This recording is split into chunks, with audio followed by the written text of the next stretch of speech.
할렐루야. 네, 또 현장과 또 온라인 영상을 통해서 오후 예배를 함께 하시는 모든 성도님들을 예수님의 이름으로 환영하고 축복합니다. 네, 우리 옆에 있는 성도님들 보시면서 이렇게 인사했으면 좋겠습니다. 우리 천국 시민의 자질로 살아갑시다. 천국 시민의 자질로 살아갑시다.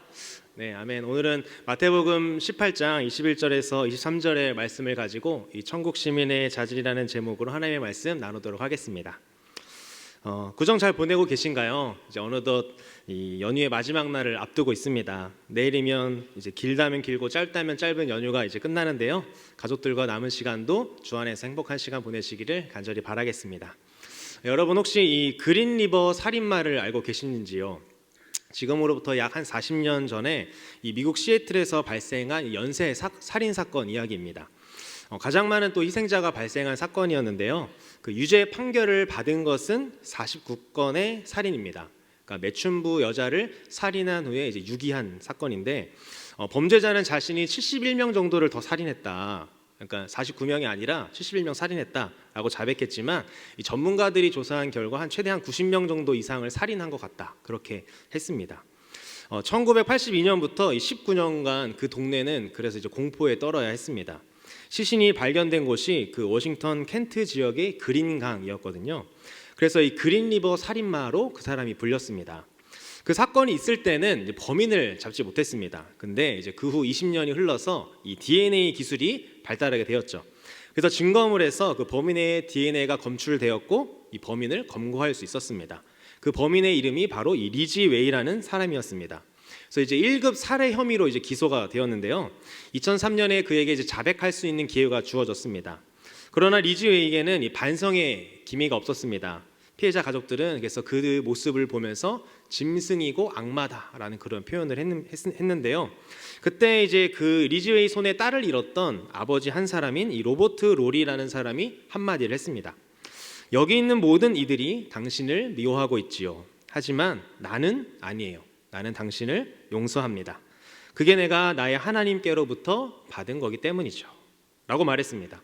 그러자 이제 반성의 기미가 없이 얼굴이 이제 굳어있던 그 리지웨이 살인마가 이제 울음을 터뜨렸습니다.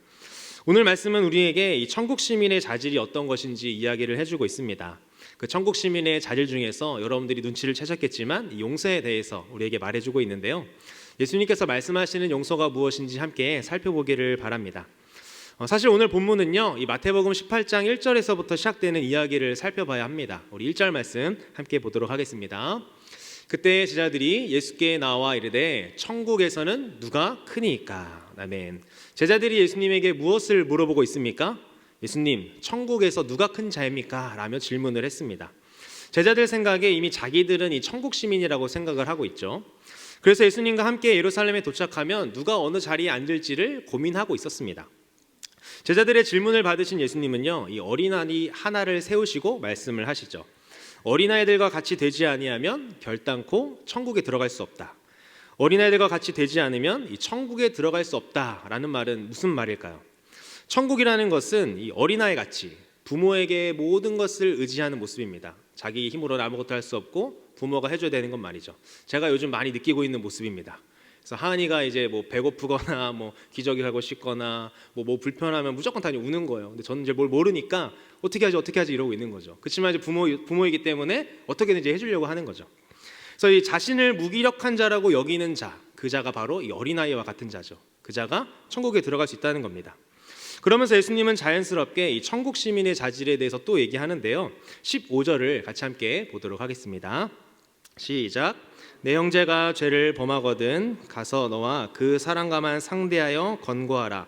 만일 들으면 내가 내 형제를 얻은 것이요. 아멘. 예수님은 내 형제가 죄를 범하거든이라고 이 개역개정에는 나와 있는데요. 이 성경에 좋은 성경은 각주가 있습니다. 그래서 거기 보면 4라고 아마 적혀 있을 텐데 그 각주를 보시면 다른 사본에는 이렇게 되어 있다고 합니다. 내 형제가 내게 죄를 범하거든입니다. 그러니까 누구에게입니까? 바로 내게입니다. 그러니까 내가 가해자가 아니라 피해자인 상황인 거죠. 내 아는 사람이 나에게 죄를 범한 겁니다. 가해자와 피해자, 이 두 사람의 문제를 말해주고 있는데요. 사회의 최소 단위인 이 두 사람을 언급하고 있습니다. 예수님의 이 말을 듣고 있는 자들은 지금 현재 누구입니까? 바로 예수님의 제자들이죠. 장차 앞으로 이 교회 리더들이 되며 또 교회 공동체를 이루어갈 자들이었습니다.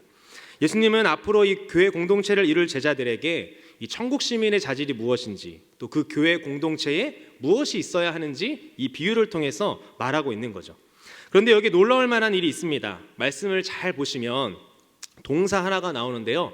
자, 뭐가 있냐면 바로 가라입니다. 누구에게 가라고 하는 말입니까?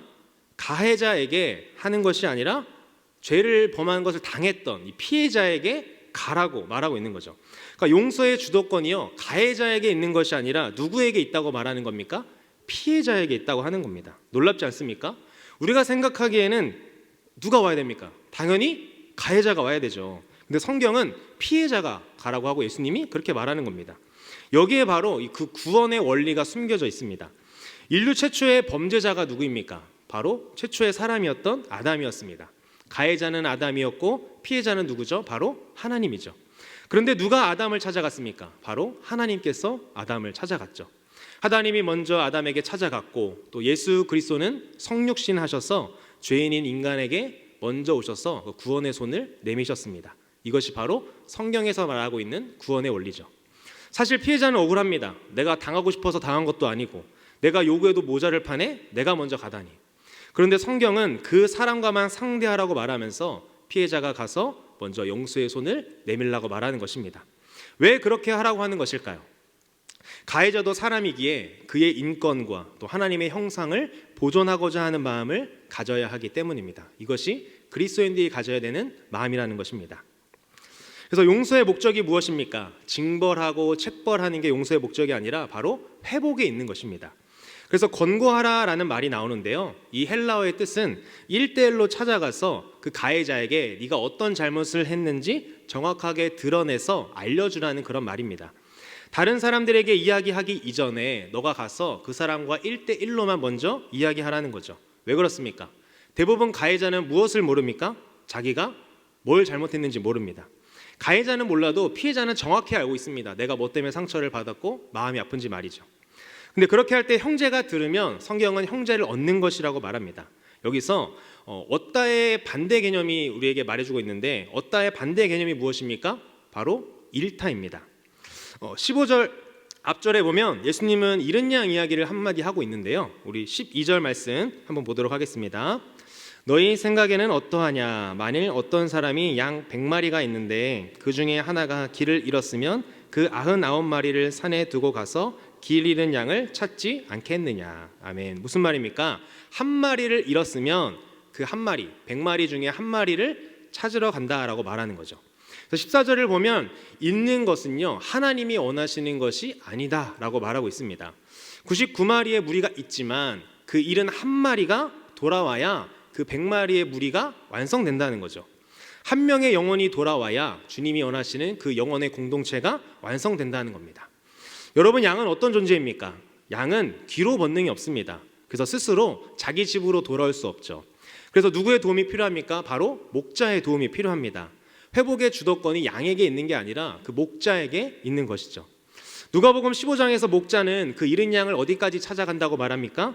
잃은 양을 찾을 때까지 간다고 말합니다. 그분이 바로 예수님이고 그 예수님이 우리를 찾아오신 것이죠.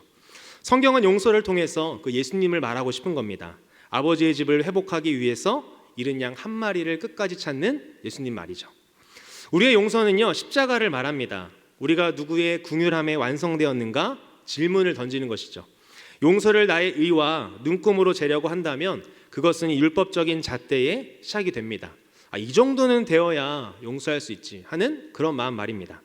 내가 용서를 할지 말지 결정하기 이전에 우리가 먼저 주님께 긍휼함을 통해 용서받은 존재임을 잊지 말라는 겁니다. 이것이 용서의 시작인 것이죠. 예수님의 이야기를 듣고 있다가 이 베드로가 나타나서 예수님에게 질문을 합니다. 우리 21절 말씀 함께 보겠습니다. 그때 베드로가 나와 이르되 주여 형제가 내게 죄를 범하면 몇 번이나 용서하여 주리이까? 7번까지 하오리이까? 아멘. 주일학교 때 많이 이제 봤던 본문인데요. 베드로가 질문합니다. 주님, 형제를 몇 번까지 용서하면 될까요? 7번 정도 하면 되지 않을까요? 이렇게 질문합니다. 오늘날에도 우리 법의 심판을 받다 보면 이 삼진아웃 제도가 있습니다. 그래서 이제 뭐 마지막 대법원까지 이렇게 가게 되는데요. 그날 그 당시에도 이 삼진아웃 제도가 있었다고 합니다. 그래서 용서를 약간 율법적으로 다룬 거죠. 그래서 바리새인과 서기관들도 이 죄를 지으면 삼진아웃 제도가 걸렸다. 그러면 그들도 벌을 받았습니다. 두 번째까지는 봐주다가 이 세 번째까지는 봐주지 않고 징벌하고 책벌을 했죠. 그래서 당시 유대인들도요, 3번 정도 용서하면 충분하다고 생각한 겁니다. 베드로는 이 유대인들보다 2배 이상으로 용서하겠다는 의지를 보인 거죠. 베드로의 생각에 이 정도면 충분하겠지 생각했을 것입니다. 그러나 칭찬을 기대했던 그 베드로에게 예수님은 일침을 가하십니다. 22절 말씀 함께 보겠습니다. 예수께서 이르시되 내게 이르노니 7번뿐 아니라 7번을 70번까지라도 할지니라. 아멘. 예수님의 답변은 3번이 아니라 7번을 70번까지라도 용서하라는 것입니다. 무슨 말입니까? 490번 용서하라는 겁니까? 아니죠. 7번을 70번까지 용서하라고 하신 것은 무한대 용서하라고 하신 겁니다. 한마디로 횟수를 정해서 세는 것이 아니라 형제를 끝까지 용서해 주는 것이 진짜 형제다라고 말하고 있는 것이죠. 오늘 교회 공동체, 우리 광현교회, 또 여러분의 가정 공동체가 이런 공동체가 되기를 간절히 소망합니다. 여러분, 그런데 이것을 누가 그렇게 할 수 있을까요? 용서하고 싶어도 내가 당했던 아픔과 슬픔, 그리고 또렷이 기억나던 그 순간과 사건들, 얼굴만 봐도 화가 치밀어 오르는데 어떻게 그게 가능할까요? 사실 쉽지 않습니다. 그래서 이 용서는요, 우리의 힘으로 할 수 있는 것이 아닙니다. 무엇을 기억해야 됩니까? 내가 그런 용서를 받은 자임을 먼저 기억해야 하는 것입니다. 내가 어떤 죄인이었고 내가 어떤 죄를 용서받았는지 말이죠. 그러기에 천국 시민은 용서의 사람이고 하나님 나라는 용서로 가득한 곳이라고 할 수 있습니다. 그래서 예수님은 이 천국은 어떤 속성인지 비유를 통해서 알려주고 계시는데요. 23절에서 24절 말씀 함께 읽겠습니다. 그러므로 천국은 그 종들과 결산하려 하던 어떤 임금과 같으니 결산할 때에 10,000달란트 빚진 자 하나를 데려오매. 아멘. 이 스토리텔링에 대가셨던 예수님은요, 비유 하나를 말씀하십니다. 10,000달란트 빚진 종이 이 주인 앞에 나와서 결산을 받는 내용인데요. 여러분, 10,000달란트는 얼마 정도 될까요? 여러 가지 추측이 있는데요. 10,000달란트는 약 한 6,000데나리온인데 하루 품삯이 1데나리온이니 대략 뭐 일당을 하루 5만 원에서 한 10만 원 정도 계산하면 한 3조에서 6조 정도 되는 돈입니다. 사실 여기서 액수가 중요한 건 아닙니다. 여기서 말하는 그 10,000달란트는요, 갚을 수 없는 액수를 말하죠. 빚진 자와 죄진 자는 이제 원어상 같은 단어입니다. 인간이 하나님 앞에서 자기 힘으로 청산할 수 없는 거대한 빚을 진 죄인임을 보여주고 있는 거죠. 25절 말씀 이어서 보겠습니다. 갚을 것이 없는지라 주인이 명하여 그 몸과 아내와 자식들과 모든 소유를 다 팔아 갚게 하라 하니. 아멘. 임금은 그 종을 무자비하게 대하거나 불공평하게 대하지 않았습니다. 그저 갚아야 할 액수만큼 갚게 하려고 했죠. 당시에도 갚을 수 없는 그 빚이 있다면 자신의 몸과 가족을 팔아야 했습니다. 그리고 그 문화권에서는 임금은 또 권리가 있었는데요. 그 엄청난 빚을 진 사람과 그 가족을 함께 팔아넘겨 그 채무의 일부라도 변제받을 수 있는 권리가 있었죠. 왜 그렇게 했을까요? 그렇게 노예가 된 사람과 그 가족이 일하는 동안에 발생하는 그 수익은 즉각 임금에게 귀속되는 것이 상례였기 때문이었습니다. 한마디로 이 엄청난 빚의 대가로 이 종신 노예 계약을 맺게 되는 거죠. 한 개인의 빚 때문에 그 사람뿐만 아니라 그 후손이 세대를 거듭하여서 노예로 살아야 하는 상황을 맞이한 겁니다. 소망이 없는 종이 엎드려서 말합니다. 26절에 보면 내게 참으소서라고 말을 하죠. 이 말은 나를 불쌍히 여겨주소서라는 말입니다. 희망과 소망이 없는 종이 진심을 담아서 그 주인에게 외치는 겁니다. 내게 참으소서. 그런데 27절을 보면 주인이 어떻게 합니까? 성경을 보니까 불쌍히 여겨라고 나옵니다. 불쌍히 여겨서 그 빚을 탕감해 주었다고 얘기하죠. 갚을 수 없는 은혜를 경험하게 된 겁니다. 무엇 때문입니까? 그 종의 인물이 잘생겼어, 아니면 가족이 뭐 명품 집안이라서 그런 것이 아니라 주인이 불쌍히 여기는 긍휼함 때문이었습니다. 이로써 종은 주인에게 또 다른 빚을 지게 됩니다. 무슨 빚입니까? 용서의 빚이죠.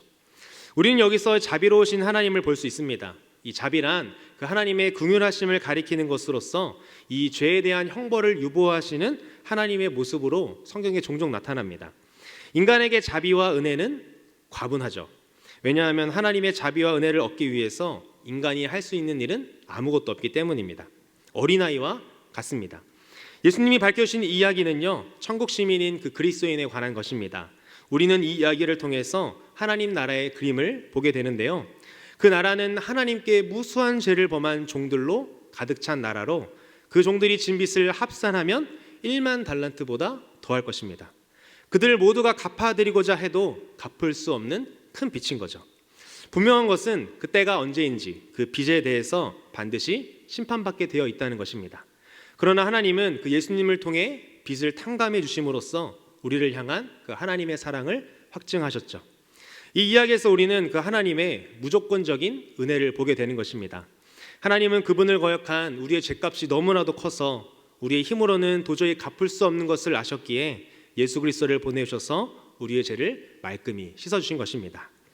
회개했기 때문에 구원받은 것이 아닙니다. 구원의 출처는 주인의 긍휼함이었고 우리를 불쌍히 여기시는 그 마음이었습니다. 그것의 대표적인 사건이 무엇입니까? 바로 예수님의 그 십자가 사건이죠. 용서의 출처도 이와 같습니다. 바로 구원이 공짜가 아니라는 것입니다. 그런데 값싼 구원으로 여기며 살아가는 사람이 있었습니다. 그 모습을 이 용서받지 못한 종이 보여주고 있는데요. 28절 말씀 함께 보도록 하겠습니다. 그 종이 나가서 자기에게 100다니엘원 빚진 동료 한 사람을 만나 붙들어 목을 잡고 이르되 빚을 갚으라 하매. 무슨 일을 하고 있습니까? 이 용서받은 종이요, 자기에게 100데나리온 빚진 동료를 찾아가서 빚을 갚으라고 독촉하고 있죠. 100데나리온은 1만 달란트에 비하면 잔돈도 안 되는 아주 작은 금액입니다. 그러나 그 동료는 목을 잡고 빚을 갚으라고 독촉을 하죠. 이렇게 멱살을 잡고 하는 겁니다. 그 당시에 멱살을 잡는 것은 모욕을 준다는 건데요. 그러나 동료가 뭐라고 말합니까? 29절을 보니 나에게 참아주소서 갚으리다 라고 말을 합니다. 어디서 많이 듣던 말 아닙니까? 멱살을 잡던 사람이 주인에게 가서 했던 말과 똑같은 말입니다. 그래서 이 멱살을 잡고 있는 이 사람은요, 자기가 어떻게 은혜를 받았고 구원을 받았는지 모르고 있는 거죠. 화장실 들어갈 때 다르고 나올 때 다르고 그런 마음입니다.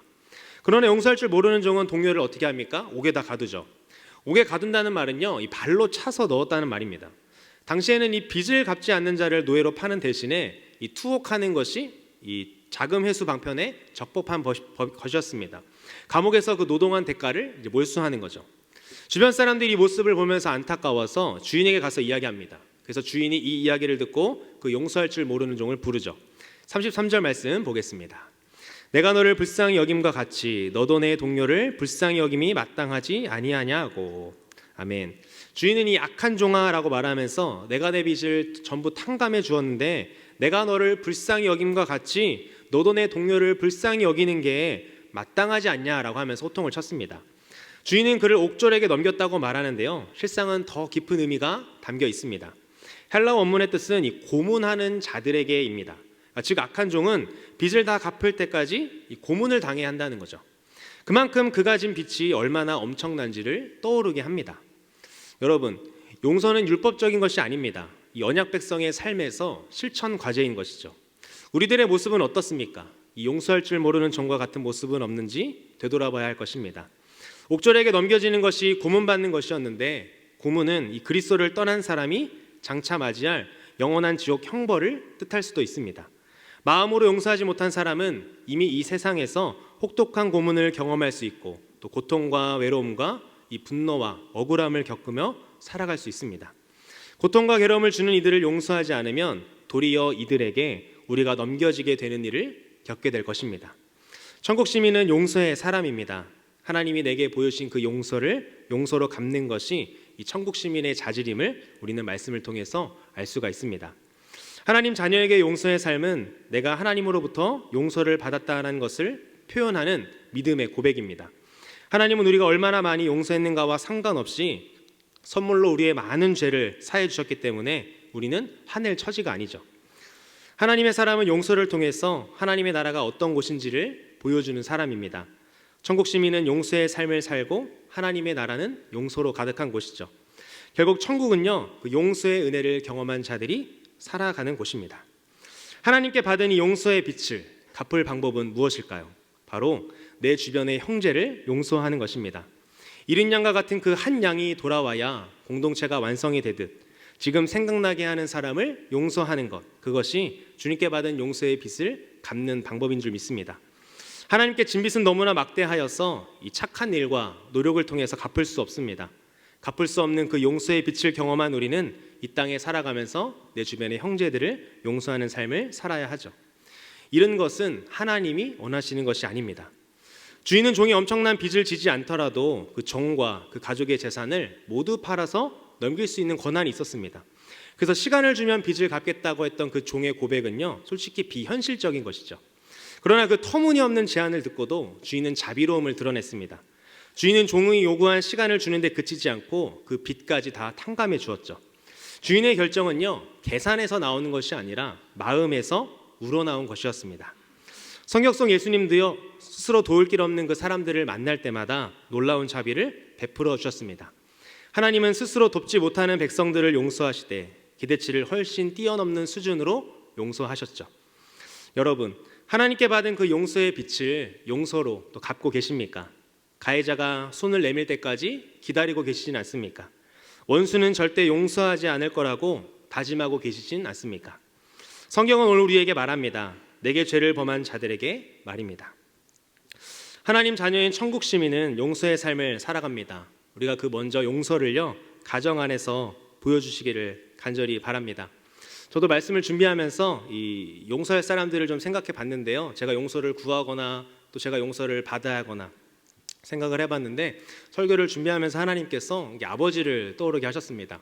생각해 보니까 저희 가정에 가장 힘들었던 시기에 아버지가 딱 제 나이더라고요.